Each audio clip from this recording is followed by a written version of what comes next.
Hello everyone, what's up? Welcome to the GMB channel. Hope you will enjoy our video. Before we begin, hit the subscribe button and give this video a thumbs up. Here is the news title. Keir Starmer and Rachel Reeves told to show compassion or face more farmer protests. The Prime Minister and his Chancellor have been urged to listen to farmers and change taxer Keir Starmer and Rachel Reeves have been warned of further farmer protests and told to show compassion as the government comes under further pressure over its planned farm tax. The Chancellor announced that more farmers will have to pay inheritance tax from April 2026 in a major shakeup. But harvesters and rearers from across the country have voiced their opposition and distress at the move. Tractors have been parked in Whitehall as part of multiple protests from farmers in recent months. Sir Keir was also forced to cut short a visit in Buckinghamshire last week due to a demonstration nearby. Now, the government has been warned that more protests could be held if ministers don't amend their disastrous policy. Mo Metcalfe-Fisher, External Affairs Director at the Countryside Alliance, said, "If the government won't engage with farmers meaningfully, show compassion to farming families or take food security seriously, they should expect further demonstrations, more visits to the countryside scuppered, and a continuous drumbeat of campaigning in their constituencies. The public side with farmers in opposition to the disastrous family farm tax, not the government," he added. There is no doubt Labour MPs in rural constituencies are equally appalled at the Treasury's attempt at a bit of theatre today.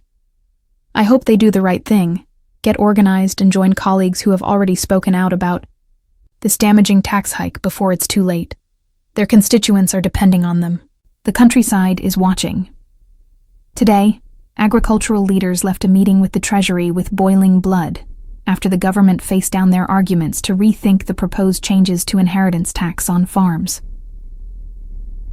Exchequer Secretary James Murray and Farming Minister Daniel Zeichner spoke to representatives of the National Farmers Union, NFU, the Tenant Farmers Association, TFA, the Country Land and Business Association, CLA, and the Central Association of Agricultural Valuers, CAAV.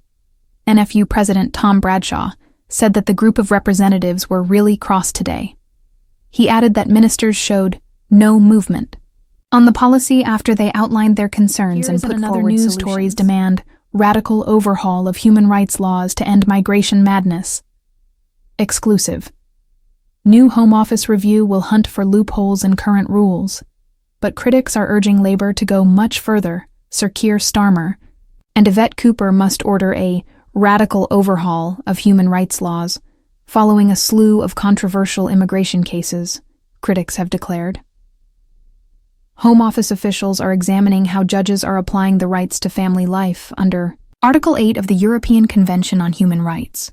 The Daily Express can confirm. A number of cases will be selected and examined for loopholes, it is understood.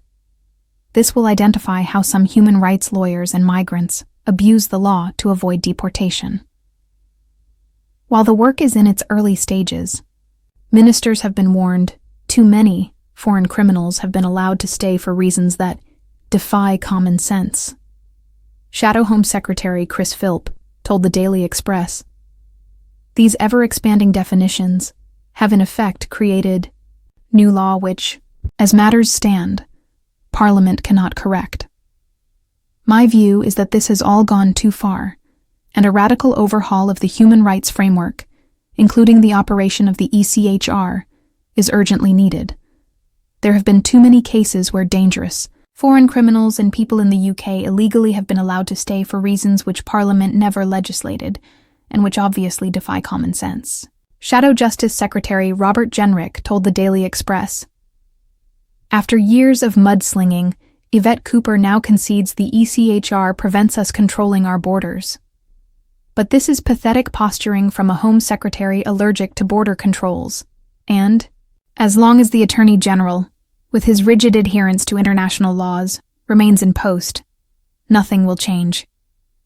A Home Office source told the Daily Express, "It's important that the law is upheld in a fair and proportionate way. We are looking at the application of Article 8 to ensure it is being applied as intended. This work is in its early stages, but Review comes after numerous highly controversial immigration rulings, including one where an Albanian criminal avoided deportation after claiming his son did not like foreign chicken nuggets, and a Pakistani pedophile jailed for child sex offenses, who escaped removal from the UK as it would be unduly harsh on his children.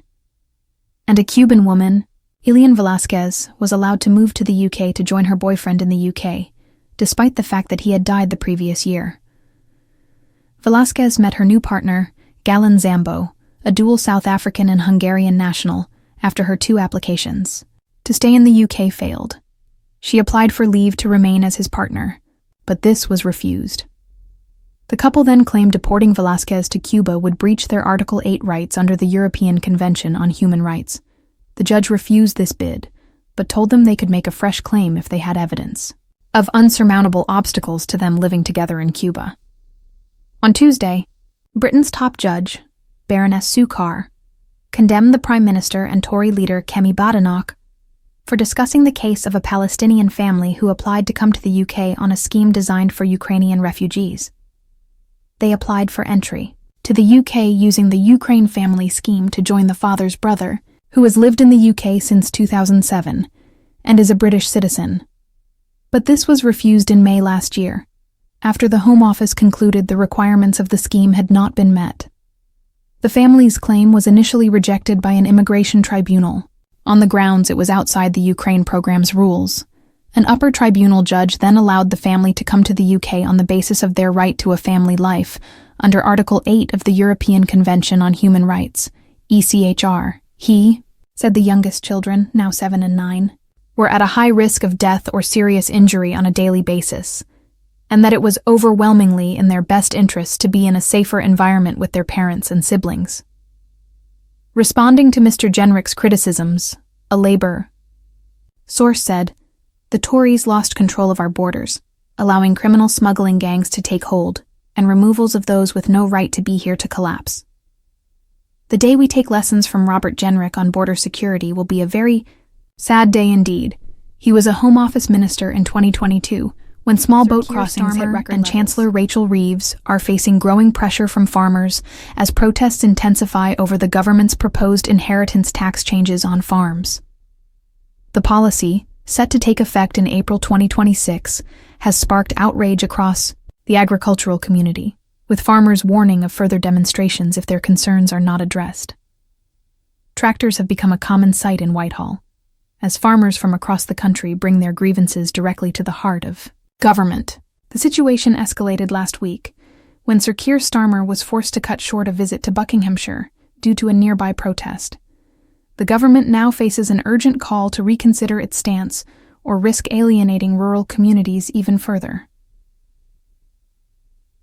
M.O. Metcalfe Fisher, External Affairs Director at the Countryside Alliance, has urged the government to listen to the voices of farming families. He stated, "If the government won't engage with farmers meaningfully, show compassion to farming families, or take food security seriously, they should expect further demonstrations, more visits to the countryside scuppered, and a continuous drumbeat of campaigning in their constituencies. The public side with farmers in opposition to the disastrous family farm tax, not the government."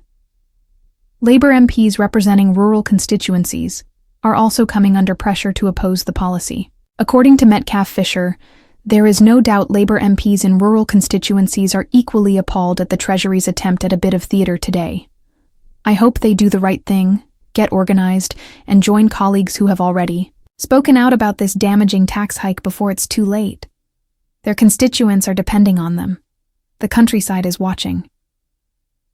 A meeting held between agricultural leaders and government ministers further highlighted the deep divide on the issue. Representatives from the National Farmers Union, NFU, the Tenant Farmers Association, TFA, the Country Land and Business Association, CLA, and the Central Association of Agricultural Valuers, CAV, met with Exchequer Secretary James Murray and Farming Minister Daniel Zeichner, only to leave with heightened frustration. NFU President Tom Bradshaw reported that ministers showed no movement on the policy, despite the agricultural leaders outlining their concerns and proposing alternative solutions. "We left the meeting really cross today," he said, adding that blood was boiling among those present. The policy change in question relates to the tightening of agricultural property relief, APR, for inheritance tax purposes. The government argues that these measures are necessary to ensure tax fairness and improve economic stability. However, farmers insist that the changes will have devastating consequences, forcing many family-run farms to sell off land or cease operations altogether due to an increased tax burden.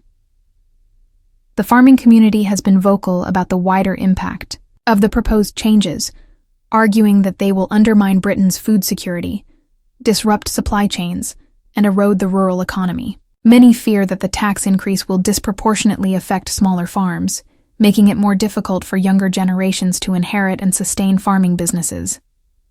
Despite this outcry, the government has yet to indicate any willingness to revise the policy.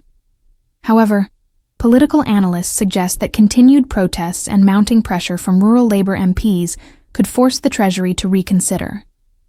If the government does not back down, the likelihood of sustained farmer protests remains high, with the potential for road blockades, increased demonstrations, and disruption to official visits by ministers. The ongoing discontent among farmers poses a significant challenge for Sir Keir Starmer and Rachel Reeves as they navigate their leadership amid growing tensions in the countryside. With rural communities already feeling marginalized, the government must carefully weigh its next steps or risk further alienation and unrest. For now, farmers are standing firm in their opposition, demanding not just policy amendments, but also greater recognition of their role in sustaining the nation's food supply and economic health. Whether the government heeds their calls remains to be seen, but one thing is clear: the countryside is prepared to fight for its future. So what do you guys think about this update? Let me know in the comment below. If you like my video, please press like button and subscribe for more. Hope I'll see you in next video.